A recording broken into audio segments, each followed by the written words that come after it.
আমি নিব 10 লাখ না আমি নিব 10 লাখ থামো কাজী কোন কে ভাই আমরা দুজন টাকা পাইছি বন্ধু এই অবস্থায় এই জায়গা যদি 50 লাখ টাকা পাই কি করবো কত বন্ধু আমি 5 লাখ টাকা দিয়ে একটা R15 কিনবো তুই কি কিনবি কত বন্ধু তুই যদি R15 কিনিস তাহলে আমিও R15 কিনবো বন্ধু আর কয় লাখ টাকা থাকে তাহলে তাহলে বন্ধু 50 লাখ টাকার ভিতরে 10 লাখ টাকা গেলে আর থেকে 40 লাখ টাকা তাহলে এই 40 লাখ টাকা দিয়ে কি করা যায় তাহলে বন্ধু চল তুই একটা আইফোন কিনে আমি একটা আইফোন কিনি এক 2 লাখ টাকা আর তাহলে কত লাখ টাকা থাকে 38 লাখ টাকা বন্ধু তাহলে এই 38 লাখ টাকা দিয়ে কি করা যায় বন্ধু তুই 10 লাখ টাকা ব্যাংকে রাখ আমি 10 লাখ টাকা ব্যাংকে রাখি তাহলে আর কয় লাখ টাকা থাকে তাহলে বন্ধু আর 18 লাখ টাকা থাকে তাহলে এই টাকা কি করা যায় তাহলে বন্ধু একটা কাজ কর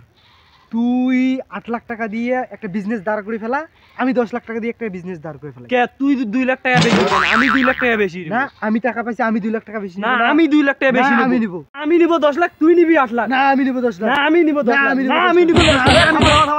কাজী কোন কে ভাই আমরা দুজন টাকা পাইছি ইয়ে নিবে 10 লাখ আমার দিবে 8 লাখ আমি কি 8 লাখ নিব আমি নিব 10 লাখ টাকা হইলে কই রে বন্ধু টাকা কই টাকাই তো পাইনি আমরা